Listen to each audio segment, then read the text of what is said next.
জীবনের মূল্য দিতে শেখো।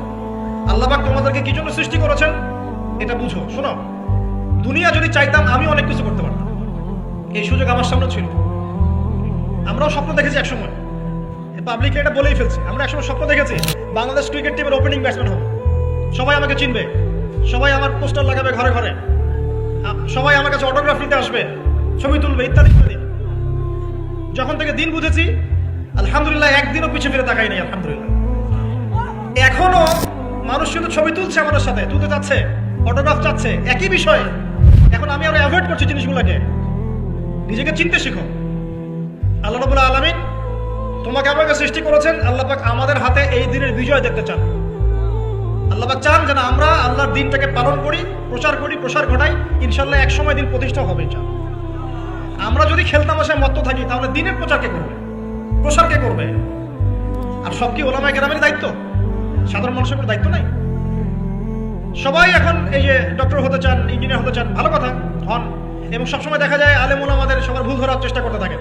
আপনি নিজে আলেম হচ্ছেন না কেন? তাহলে আপনি নিজে আলেম হন না কেন? নিজে একজন মুফতি হচ্ছেন না কেন? নিজে একজন মুহাদ্দিস হচ্ছেন না কেন? এতই যদি ভুল ধরতে পারেন অনলাইনে, আপনি নিজে একজন আলেম হয়ে দেখান না কেন? তারপর দুটো কথা বলেন জাতির সামনে, দেখেন মানুষ কিভাবে রিসিভ করে। কত সহজ এই কাজটা।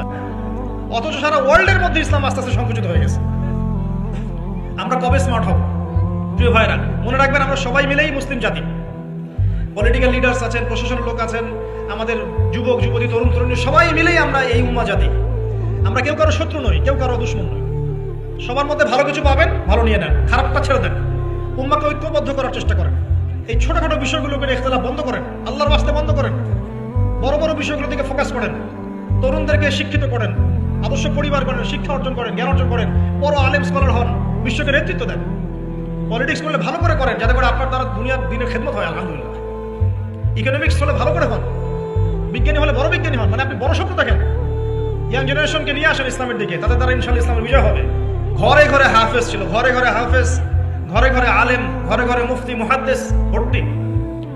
শুধু তাই নয়, বিজ্ঞানী দিয়ে ভর্তি, ফিলোসফার দার্শনিক দিয়ে ভর্তি, অ্যাস্ট্রোনমিস্ট দিয়ে ভর্তি, জ্যোতির্বিদ্যায় পারদর্শী, বায়োলজিতে পারদর্শী, কেমিস্ট্রিতে পারদর্শী, এরকম ঘরে ঘরে ছিল। বর্তমান বিশ্বের যে শিক্ষা সেক্টরগুলো আছে, প্রত্যেকটা সেক্টরের ভিত্তি মুসলিমরা দিয়ে দিয়েছে বিশ্বকে, জানেন? এই যে অর্থনীতি নিয়ে আমরা এত বাড়াবাড়ি করি না, সবচেয়ে সেরা অর্থনীতি শিখিয়েছেন ইউসুফ আলাইহিস সালাম। কে শিখিয়েছেন? সূরা ইউসুফ পড়ে দেখেন। আমরা সূরা ইউসুফ এর নাম শুনলে মনে করি ইউসুফ মানে ইউসুফ জুলেখা, ইউসুফ জুলেখা, তাই না? মাথায় চলে আসে ইউসুফ আর জুলেখা। ইউসুফ আলাইহিস সালাম কি ছিলেন? খুব সুন্দর দেখতে ছিলেন, এতটুকু জানি আমরা। কিন্তু ইউসুফ আলাইহিস সালামের বাহ্যিক সৌন্দর্যের চাইতে তার চরিত্রের সৌন্দর্য আরো অনেক বেশি ছিল। তাকে রাজার স্ত্রী অফার করছে ভালোবাসার, প্রেম বিনিময়ের দরজা লাগিয়ে দিচ্ছে, আর তিনি বলছেন মাআযাল্লাহ, আমি আল্লাহকে ভয় করি। তার চরিত্রের সৌন্দর্য দেখেন। খালি আমরা রূপের সৌন্দর্যের কথা বলি, তাই না?